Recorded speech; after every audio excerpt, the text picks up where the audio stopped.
शान्तिः शान्तिः जिए संसार, जिए संसार, जिए समृद्ध। नया साल, नई उम्मीदें, नई राहें। आशा है कि नया साल आप सबके जीवन में ढेर सारी खुशियां और सफलता लेकर आए। दिव्य शक्ति की कृपा से आप सभी को अच्छी सेहत, दीर्घायु, परम ज्ञान, शांति व समृद्धि प्राप्त हो। आज के हिंदी साप्ताहिक कार्यक्रम में सभी का स्वागत है। आज का शीर्षक है कर्म योग। गुरु श्री वेदात्री महर्षि जी की कृपा से मैं आज की चर्चा प्रारंभ करूंगी। कर्म हमारे जीवन का अनिवार्य आधार, वह क्रिया जो यह तय करती है कि हम अपने कर्मों के परिणामों से बच नहीं सकते। वह चक्र जो हमें जहां भी हम जाते हैं गंभीर रूप से और अनिवार्य रूप से हमारा पीछा करता हुआ प्रतीत होता है। हालांकि यह शब्द मूल रूप से भारतीय है, लेकिन कर्म अब ऐसा शब्द है जो हर शब्दकोश में शामिल हो चुका है। यह सिर्फ आध्यात्मिक ग्रंथों और अकादमिक ग्रंथों की सामग्री नहीं है। यह एक ऐसा शब्द है जो गूढ़ से लेकर आध्यात्मिक तक दुनिया भर के शब्दकोशों में व्याप्त है। कर्म के इस आयाम में आप सभी का स्वागत है। कर्म का अर्थ है क्रिया यानी एक्शन। कर्म योग का अर्थ है सदाचार पूर्ण जीवन। तो पहले हम कर्म के बारे में जानेंगे, फिर कर्म योग पर आएंगे। कर्म का सीधा सा मतलब है कि हमने अपने जीवन का खाता तैयार कर लिया है।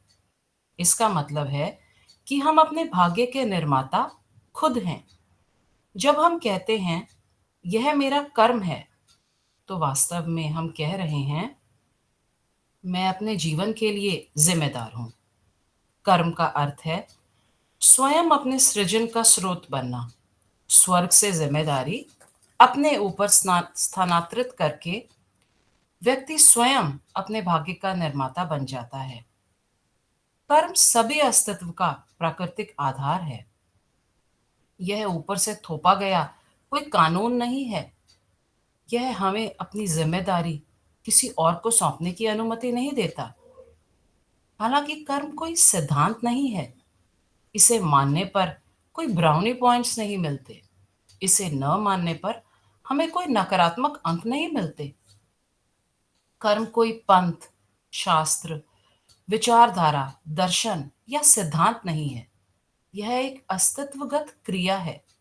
सूर्य की तरह यह काम करता है, चाहे हम इसे स्वीकार करें या नहीं, चाहे हम इसे प्रणाम करें या अनदेखा करें। यह किसी फैन क्लब की तलाश में नहीं है। हालांकि कर्म का मतलब है कार्यवाही, लेकिन जरूरी नहीं कि इसका मतलब शारीरिक कर्म हो। जरूरी नहीं कि इसका मतलब हो कि हम बाहरी दुनिया में क्या करते हैं, चाहे वे दान पुण्य के काम हो या खलनायकी के काम। इसके बजाय कर्म 3 स्तरों पर की जाने वाली क्रिया है: शरीर, मन और ऊर्जा, जिसे मिलाकर स्वयं का निर्माण होता है। इन 3 स्तरों पर हम जो भी करते हैं उसकी एक निश्चित छाप हम पर रह जाती है। वंशानुगत संस्कारों तथा वर्तमान जीवन में किए गए कर्मों के फलस्वरूप मनुष्य कर्म के प्रभाव से प्रेरित होकर खिलौना बनकर रह गया है। पाप कर्मों का अर्थ है शरीर में रोग तथा मन में अशांति। देखने में तो व्यक्ति स्वस्थ दिखाई देता है, परंतु समय के साथ उसके अंदर के सोए हुए संस्कार पुनः सक्रिय हो जाते हैं। उदाहरण के लिए एक पौधा ले लेते हैं। जब वह मिट्टी से निकलता है, तो क्या तभी से उसमें सारे गुण दिखाई देते हैं? शुरू में तो सिर्फ तना ही दिखता है। शाखाएं, फूल तथा फल पौधे में होते हैं, परंतु वे छिपे रहते हैं ताकि समय के साथ अंकुरित हो सके। मनुष्य में भी कर्मों के संस्कार ऐसे ही होते हैं। एक सरल उदाहरण लें। कुछ लोग बचपन में बहुत खुशमिजाज रहे होंगे, अब वे दुखी व्यस्क हैं। हो सकता है कि जीवन में कुछ ऐसी घटनाएं हुई हों जिनकी वजह से वे दुखी हुए हों, लेकिन ज्यादातर मामलों में लोगों को पता ही नहीं होता कि उन्होंने यह व्यक्तित्व कैसे और कब हासिल किया। अगर उन्होंने अपने व्यक्तित्व को सचेत रूप से बनाया होता तो वे खुद को बिल्कुल अलग तरीके से गढ़ते। लेकिन कहीं ना कहीं अपनी बिना जांचे परखे प्रतिक्रियाओं और प्रवृत्तियों के निर्देशों का पालन करते हुए लगातार दुखी रहना उनकी परिभाषित विशेषता बन गई। दूसरे शब्दों में, कर्म उस पुराने सॉफ्टवेयर की तरह है जिसे हमने अनजाने में अपने लिए लिख लिया है, और जाहिर है हम इसे दैनिक आधार पर अपडेट कर रहे हैं। हम जो शारीरिक, मानसिक और ऊर्जावान क्रियाएं करते हैं, उनके आधार पर हम अपना सॉफ्टवेयर लिखते हैं। एक बार जब यह सॉफ्टवेयर लिख दिया जाता है, तो हमारा पूरा सिस्टम इसी के अनुसार काम करता है। अतीत की जानकारी के आधार पर कुछ मेमोरी पैटर्न बार बार आते रहते हैं। अब हमारा जीवन आदतन दोहराव वाला और चक्रीय हो जाता है। समय के साथ हम अपने पैटर्न के जाल में फंस जाते हैं। बहुत से लोगों की तरह हम भी यह नहीं जान पाते कि हमारे आंतरिक और बाहरी जीवन में कुछ परिस्थितियां बार बार क्यों आती रहती हैं। ऐसा इसलिए है कि ये पैटर्न अचेतन है। जैसे जैसे समय बीतता है, हम अपने संचित अतीत की कठपुतली बन जाते हैं। उदाहरण के लिए, कुछ लोगों के जीवन में भोजन या मादक द्रव्यों का सेवन का बोलबाला है। रासायनिक लत निश्चित रूप से यहाँ एक भूमिका निभाती है, लेकिन प्राथमिक समस्या यह है कि हमने अपने जीवन में एक साइक्लिक पैटर्न स्थापित कर लिया है। हम इससे बाहर निकलने की कितनी भी कोशिश करें, फिर से जाल में फंस जाते हैं। इसलिए प्रत्येक मनुष्य को अपने शरीर तथा मन को तथा उसे इस योग्य बनाने के लिए निरंतर प्रयास करते रहना चाहिए, ताकि वह बुरे छापों को बेअसर कर सके तथा सचेत रूप से नए लाभकारी संस्कार बना सके। जीवन को स्वयं, समाज और प्रकृति में वर्गीकृत किया जा सकता है। ये तीनों ही हमारे जीवन के स्तंभ हैं। स्वयं क्या है? स्वयं शरीर, मन और आत्मा है। मन को यह महसूस करना होगा कि प्रकृति को बदला नहीं जा सकता, और इस तथ्य को जिस हद तक समझा जाता है, वह मन की गुणवत्ता निर्धारित करता है। समाज कुछ प्राकृतिक नियमों के आधार पर बना है, और सभी के कल्याण के लिए मन में इन कानूनों का सम्मान होना चाहिए। हम अज्ञानतावश मन की महानता को महसूस नहीं करते हैं, और हम शांति और खुशी की तलाश में घूमते हैं। लेकिन हमें इस बात का जरा भी एहसास नहीं होता कि शांति और खुशी तो हमारे मन में ही छुपी हुई है। ऊर्जा या प्राणिक शरीर के स्तर पर कर्मयोग कई कारणों से महत्वपूर्ण है। एक कारण यह है कि ऊर्जा शरीर को इस तरह से रूपांतरित या पुनर्जीवित कर सकती है कि शरीर न केवल नया जन्म लेता है, बल्कि वास्तव में नया रहता है। हम चाहे कितना भी व्यायाम करें, कितना भी आहार का ध्यान रखें, हमारा भौतिक शरीर बूढ़ा हो जाएगा। मानसिक शरीर एक अद्भुत उपकरण है, लेकिन उम्र के साथ इसमें भी जंग लग सकता है। ऐसे कई लोग हैं जो पाते हैं कि उनकी याददाश्त उतनी तेज नहीं है जितनी कि जब वह छोटे थे। हालांकि ऊर्जा शरीर उम्र बढ़ने की प्रक्रिया से पूरी तरह अप्रभावित रह सकता है। हम इसे वैसे ही बनाए रख सकते हैं जैसे यह जन्म के समय था, और इसे मरने तक एकदम ताज़ा स्थिति में रख सकते हैं। हमारे जीवन और हमारे आसपास की दुनिया पर एक मजबूत ऊर्जा शरीर का प्रभाव जबरदस्त है। ऊर्जा शरीर पर काम करना मतलब कर्म छापों के आयाम को संबोधित करने का सबसे सीधा तरीका। ऊर्जा के शरीर पर कर्म की प्रक्रिया अधिक गहरी और तीव्र होती है, तथा वह अन्य सभी स्तरों पर परिवर्तन को तीव्र गति प्रदान करता है। मनुष्य इस ग्रह को अन्य जीवित प्राणियों के साथ साझा करता है। जबकि अन्य जीवित चीजें प्रकृति में संसाधनों का उपयोग करती हैं। मनुष्य अपने ज्ञान और कौशल का उपयोग करके उन्हें बदलने के बाद ही उनका आनंद लेने में सक्षम है। यही कारण है कि मानव जीवन को एक कला या विज्ञान माना जाता है। प्राकृतिक संसाधनों को सुख सुविधाओं में बदलना वास्तव में एक कला है। मनुष्य जो कि अपने कौशल और प्रयासों के उपयोग के माध्यम से एक आरामदायक अस्तित्व के लिए आवश्यक सभी चीजों का उत्पादन करने में सक्षम है, उसे अपने कर्मों के परिणाम और एक सदाचारी जीवन की आवश्यकता के बारे में जागरूक किया जाना चाहिए। कर्मयोग के सिद्धांतों को हमारे देश के ऋषियों ने इसी बात को ध्यान में रखकर प्रतिपादित किया था। कर्म को हम दो भाग में विभाजित कर सकते हैं, काम्य और निष्काम्य कर्म। अपने फायदे या लाभ को ध्यान में रखकर किया गया कर्म काम्य कर्म है, और निस्वार्थ भाव से किए गए कर्म निष्काम्य कर्म है। कर्म योग अपने कर्म को स्वयं से मुक्त करने की प्रक्रिया के रूप में उपयोग करने की प्रक्रिया है। कर्मयोग का तर्क सरल है। हम जिस भी गतिविधि में इन्वॉल्व होते हैं, उसका इस्तेमाल उलझन की प्रक्रिया या मुक्ति की प्रक्रिया के रूप में किया जा सकता है। अगर हमारी गतिविधि का इस्तेमाल उलझन की प्रक्रिया के रूप में किया जाता है, तो वह कर्म है।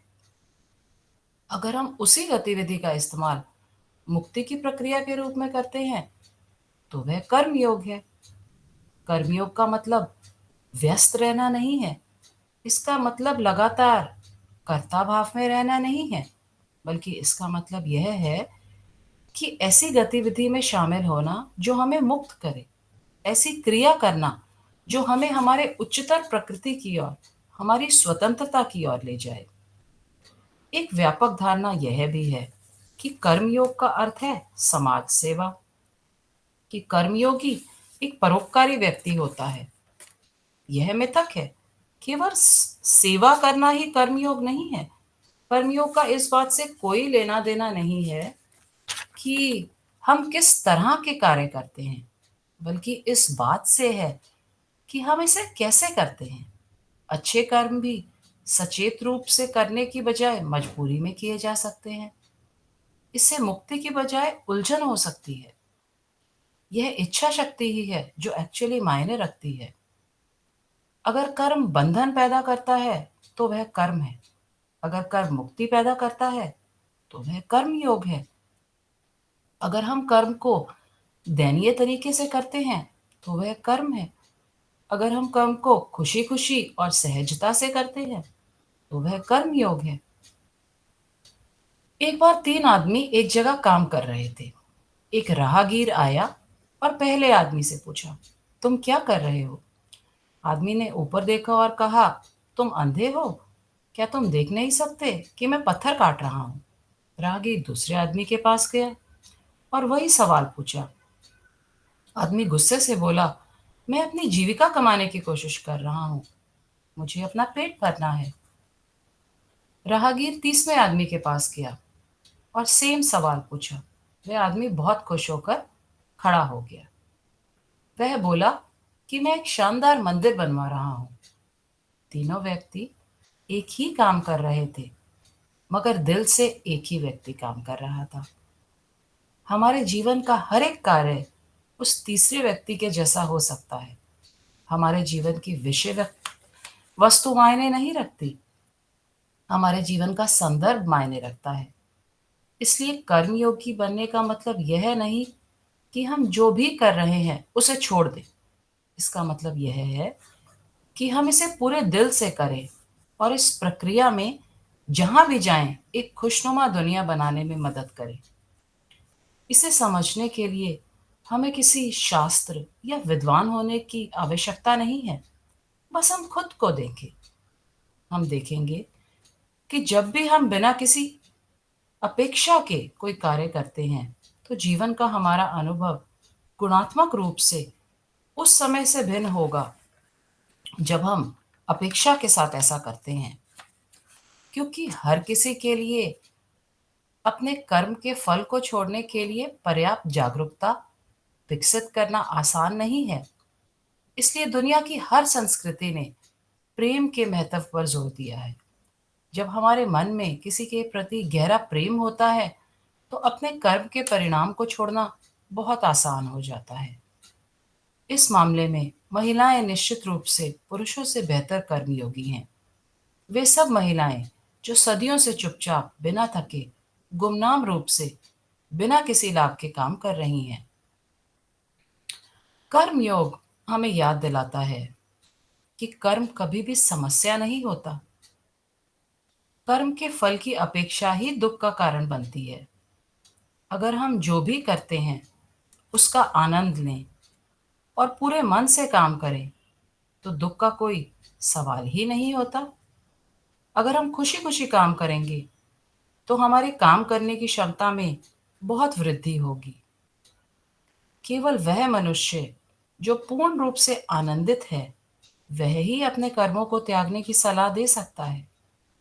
जब हम अपनी गतिविधि से एक निश्चित परिणाम की उम्मीद करके खुशी पाने की कोशिश कर रहे हैं, तो बाहरी परिस्थितियां तय करेंगी कि हम सुखी हैं या दुखी। हर इंसान पृथ्वी पर केवल कर्मों की छापों के साथ ही पैदा होता है। जब वह आता है, तो दुनिया में कोई भौतिक संपत्ति नहीं लाता है। दुनिया भर में फैले लाखों लोग प्रत्येक व्यक्ति के लिए आवश्यक सामग्रियों के उत्पादन में शामिल हैं। जीवन के सभी खतरों से सुरक्षा समाज द्वारा दी जाती है, शिक्षा समाज द्वारा दी जाती है। इसलिए ये अनिवार्य और अलिखित ऋण को उचित समय पर सभी को समाज को वापस करना चाहिए। सेवा के माध्यम से समाज का ऋण चुकाने की नैतिकता ही कर्तव्य चेतना है। सच्चे प्रयासों से अपना ऋण चुकाने की इच्छा ही शुक्राना या कृतज्ञता है। आर्थिक विकास, सदाचारी जीवन और दूसरों की भलाई की इच्छा सभी कृतज्ञता की भावना से विकसित होते हैं।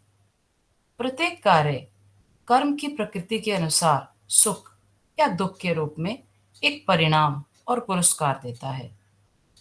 यह प्रकृति द्वारा दिया गया वरदान है, जहाँ परमात्मा स्वयं हमारे प्रत्येक कार्य के लिए पुरस्कार के रूप में प्रकट होते हैं।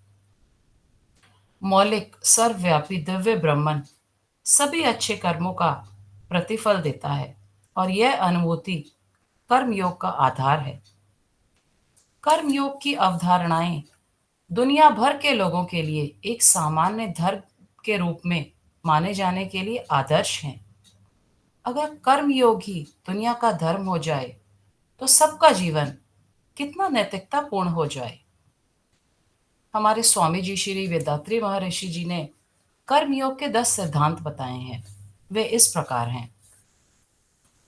पहला सिद्धांत, माता पिता, गुरु, सरकार और ब्राह्मण जो कि सर्वव्यापी शक्ति है, इन सब का सम्मान करना चाहिए, क्योंकि माता और पिता ने हमें जन्म दिया है और बड़ा किया है। गुरु ज्ञान देते हैं, संस्कार रक्षक हैं और सर्वशक्तिमान ईश्वर हमारे अस्तित्व और जीवन का स्रोत और मूल हैं।